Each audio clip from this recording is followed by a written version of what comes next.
FC spiritual ప్రేక్షకులకు స్వాగతం. ఈ వారం రాశి ఫలాలు పరిశీలిద్దాం. మనకి ఈ వారంలో ఉన్నటువంటి గ్రహచారము ఎలా ఉన్నాయి, ఏ రాశుల్లో ఉన్నాయి మనం చూద్దాం.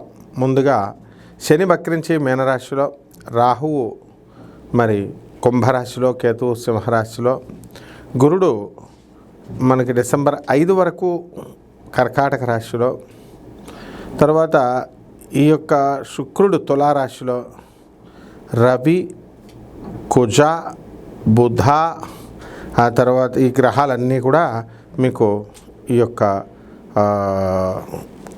వృశ్చిక రాశిలో ఉండడం జరిగింది. అలాగే శుక్రుడు కూడా 26వ తేదీ దాటిన తర్వాత మనకి నవంబర్ నెలలో వృశ్చిక రాశిలోకి వచ్చినాయి. అంటే ఫైనల్గా మనకి రవి, బుధ, శుక్ర, కుజ గ్రహాలన్నీ కూడా మనకి ఇందులో ఉన్నాయి, వృశ్చిక రాశిలో ఉన్నాయన్నమాట. ముందుగా మనం అమ్మవారిని ప్రార్థిద్దాం. హ్రీంకారాసన గర్భిత నలసికాం సౌహక్లీం కళాం బిభ్రతీం సౌవర్ణాంబరధారిణీం వరసుదా ధౌతాం త్రినేత్రోజ్వలాం వందే పుస్తక భాషమంకుశధరాం స్రగ్భూషితాముజ్వలాం త్వాం గౌరీం త్రిపురాం పరాత్ ప్రకళాం శ్రీచక్ర సంచారిణీం. ఓం శ్రీ బెజవాడ కనకదుర్గాదేవతాయ నమః. శ్రీ దుర్గామల్లీశ్వరాభ్యాం నమః.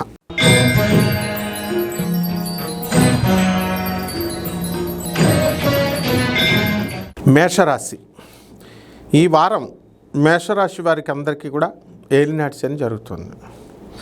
అలాగే రాహు వలన మనకి కొత్త కొత్త ఆలోచనలు, సృజనాత్మకమైనటువంటి ఆలోచనలు ఏర్పడుతూ ఉంటాయి. అలాగే మనం పక్షులను చూసిన, కుక్కల్ని, వీటిలన్నిటిని కూడా ఎవరైనా గాయాలు చేసినట్టు చూస్తే మీ మనసు గాయపడిపోతుంది, ఆవేశం తట్టుకోలేకపోతూ ఉంటారు. అలా మీకు సైకలాజికల్గా మీకు కొంత సంఘర్షణ జరుగుతూ ఉంటుంది. ఇకపోతే ఆదాయాల దగ్గరికి వచ్చేసరికి గత వారం కంటే ఈ వారం కొంచెం పెరగడానికి అవకాశాలు ఉన్నాయి. అలాగే అష్టమంలో ఉన్నటువంటి ఈ యొక్క రవి, బుధ, శుక్ర, కుజగ్రహాల ప్రభావం వలన మనకి మీ పేరు మీద ఉన్నటువంటి భూములు ఇంకా రేట్లు పెరగవు. అలాగే బంగారం ఎవరికైనా సరే మీరు దానం ఇచ్చినట్లయితే ఆ దానం మళ్ళీ అవి మామూలుగా ఉంచుకోవడానికి, వాడుకోవడానికి ఇస్తే అవి తిరిగి రావు. కాబట్టి చాలా జాగ్రత్తగా ఉండాలా. అలాగే ఈ యొక్క రాశి వారికి అందరికీ కూడా పిల్లల ఆరోగ్యం గురించి కాస్త ఆందోళన అనేటటువంటిది ఉంటుంది. అలాగే ఆలోచన సరళి మారుతుంది.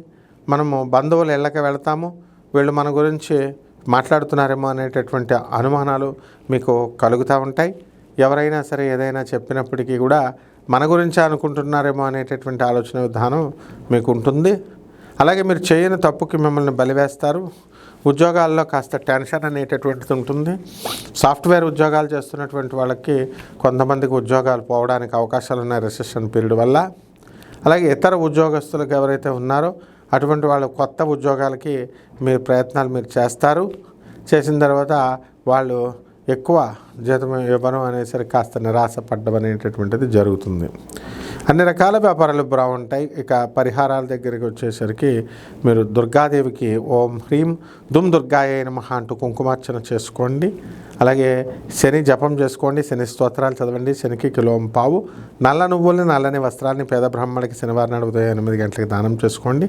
రావి చెట్టు చుట్టూ ఓం శనేశ్వరాయ నమః అంటూ మీరు ప్రదక్షిణలు చేసుకుంటే సరిపోతుంది. శుభమస్తు.